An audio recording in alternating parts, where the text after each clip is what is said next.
Alright, hello everyone. I thought it's time to do a little boat update. I've been busy for 2 months, I think around 2 months now, every day working on the boat. It's been pretty intense, but we're getting there. We're pretty close to be done.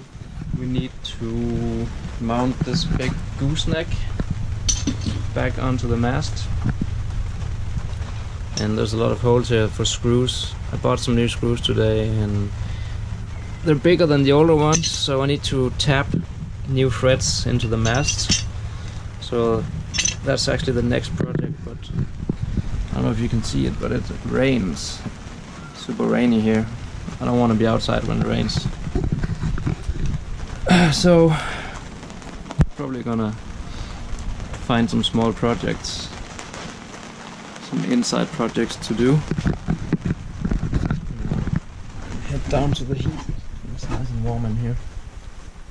I've been doing a lot of stuff on the boat and also a lot of stuff in here in the engine compartment.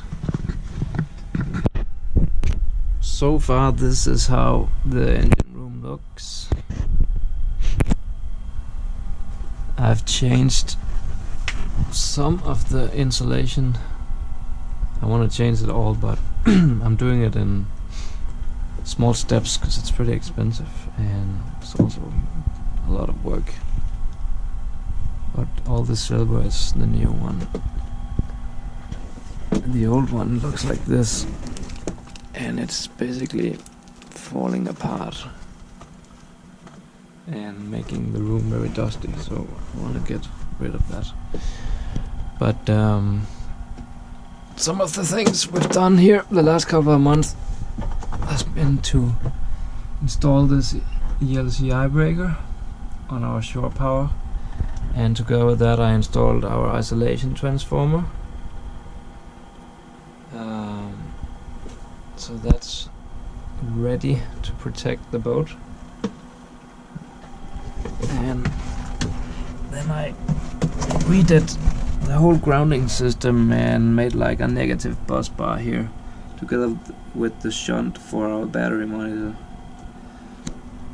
And here's our autopilot unit hooked up here.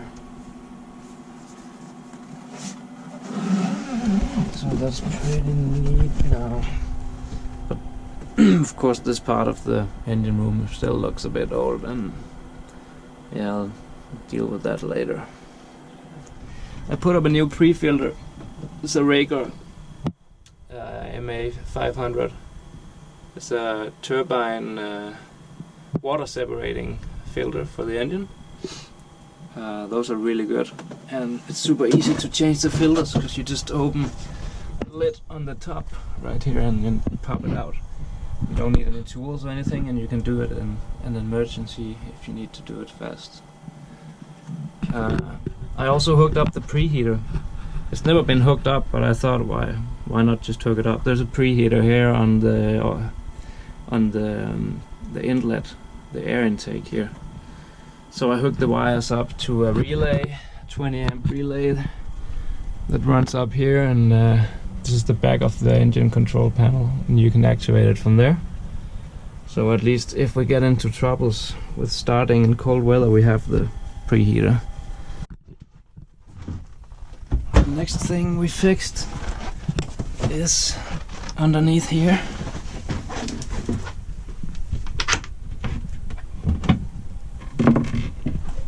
We put a new shaft seal on here. It's a PSS shaft seal. The old one was one of those old ones with stuffing glands or whatever you call it. This one should be really easy, no maintenance at all. It should just work, and hopefully it's not gonna drip at all. We'll see about that once we get the boat in the water. So that's great.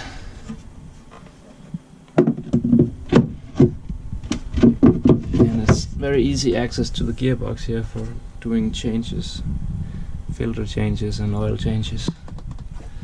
I also hooked up a a temperature sensor on the exhaust right here, which runs up to the engine control panel.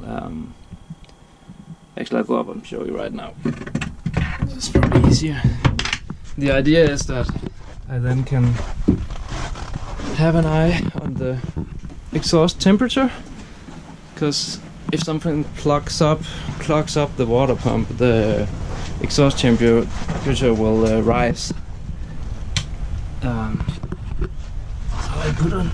Oh, there's actually 3 different ones. They're made from Blue Sea, and they're really nice. So I have voltage and I have amps going into the battery, so it's alternator amps, so I can look at how much amps the alternator is doing. And the last one here is the temperature, which shows the temperature of the exhaust. And then this is all the old control. They still work, so I have oil pressure, water temperature, which is the inside of the engine, not the exhaust temperature, but it's the fresh water temperature. And then voltage over here, and engine hours, we have 2752 hours, which is okay, I think, for this old engine. It runs great, no problem.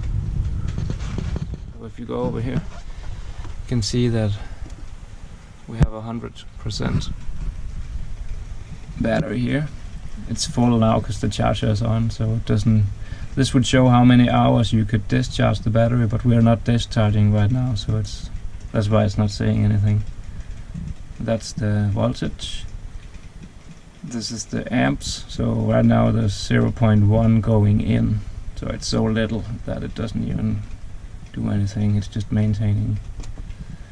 And that's the amp hours. We're not using anything. So that's very neat. We can once we sail, we can keep a look onto that, keep an eye on the battery state. Back at the nav station here,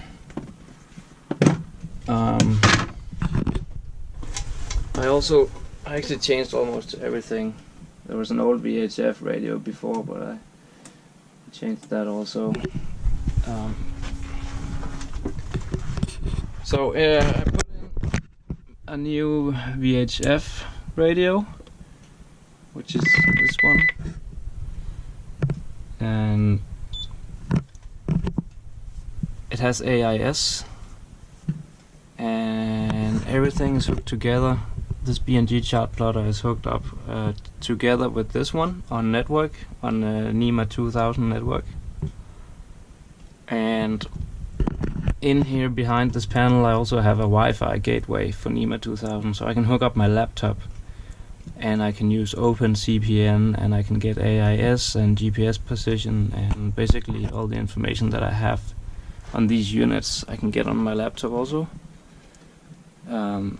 This VHF does not have internal GPS, but once this is turned on, this will transmit its GPS position over here. So you can see it right down there. That's the GPS position. So if we have emergency, we can press this distress call and it'll send out a position for where we are and who we are and what kind of distress we're in. So that's very neat. Over here there's a wireless handset for the VHF, so I can bring this up to the cockpit while we sail, and I can basically remote control this and do exactly the same thing on this as I can do on this one. And you can also use it as intercom, so one person can sit down here and another one can steer the boat and use this one to talk down to this one, and the other way around also. So that's very cool. The boat came with a Raymarine chart plotter, which is mounted up here in the wheelhouse, and it's actually fine. So I'm gonna use it. I hooked it up on NEMA 2000 network also, so the VHF downstairs with the AIS signal will just transmit it up to this one. So I have AIS on this screen also. So that's nice, and now everything is connected together, so once I get new instruments I can hook that up to the network also, and everything will talk together, even though it's different brands. So that's very nice. I like that.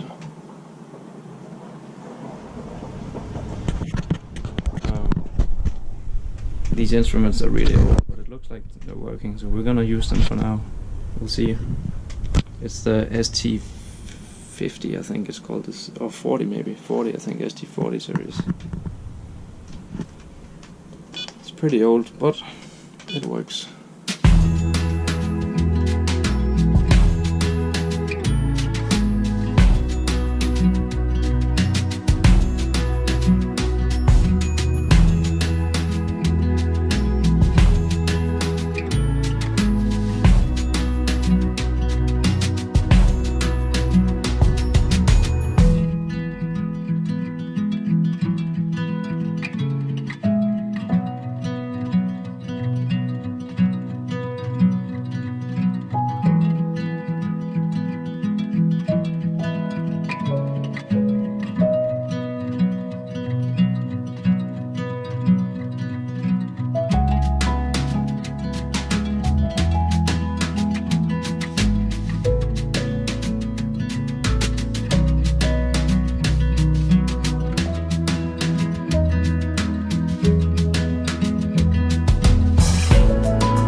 Hello everyone.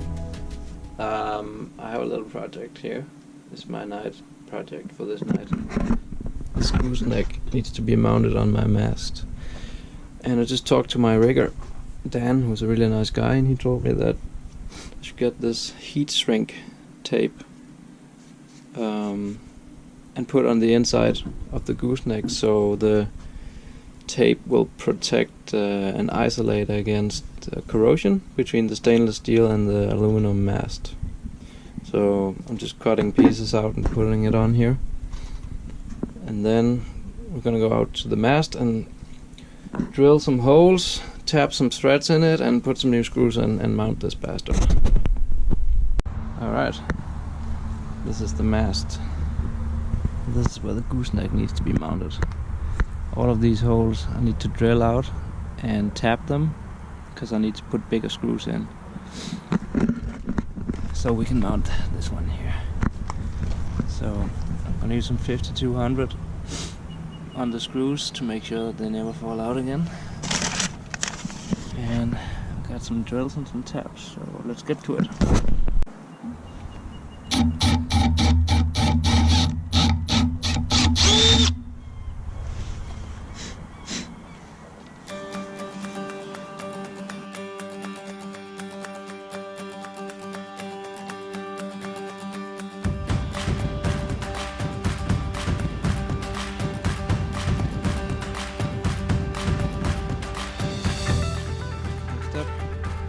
Tap the holes so we can put the new screws in.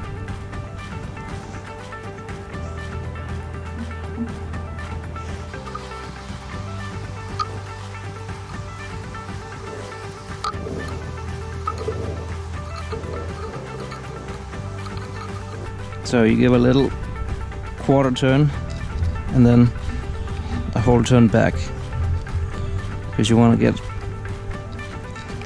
all the stuff that you're drilling out of the crater.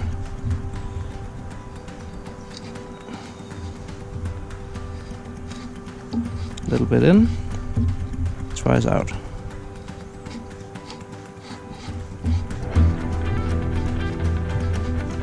And that's it, through.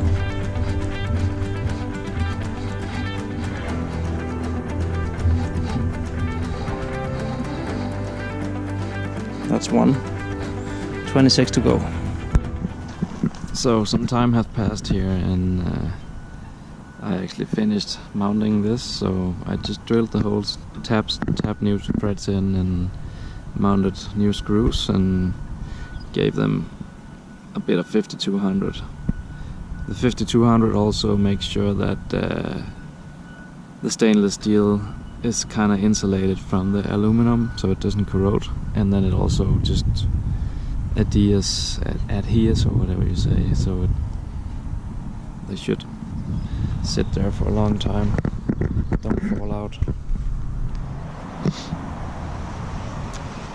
Hello again.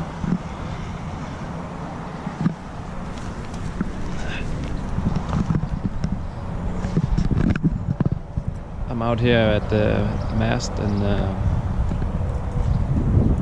if we're lucky we'll get our new rigging later today. It's in the morning right now. So we have ordered a new headstay and a new backstay and the two upper shrouds. So 4 in total, and we'll use the lower shrouds, the old ones. So here's our head sail furling thingy.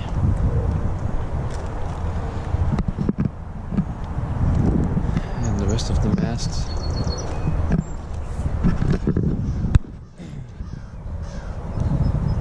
This is our mainsail furler.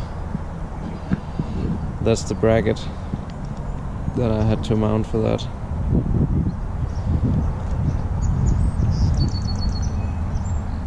She's a pretty long mast.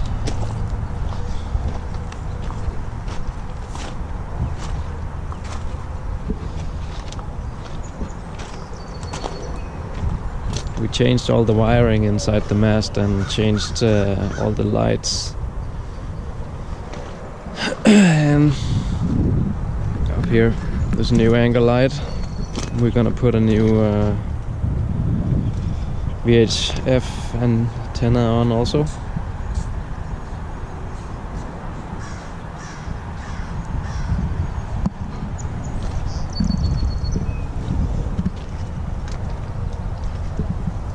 And I just mounted an extra halyard doohickey thing here.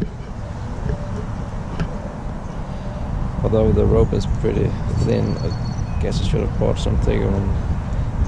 I just want to use it for small stuff, for hoisting small stuff. I think that should be fine.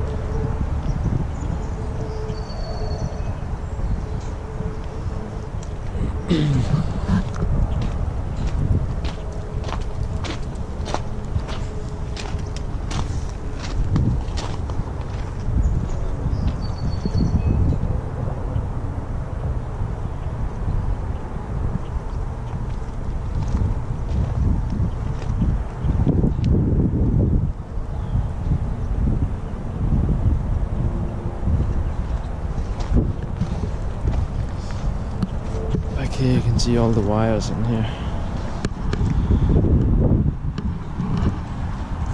I had to fit it all in this track. It's pretty hard, but I managed. I don't think you could fit any more wires now, it's pretty full.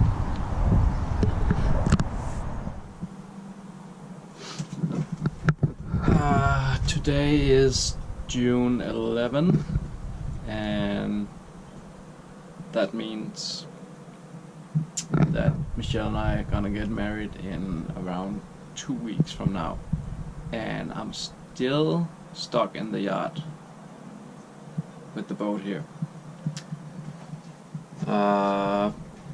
Yesterday I was told that the last spare parts for the new rigging should arrive today, and then hopefully, if that's true, we'll get everything mounted within the next couple of days,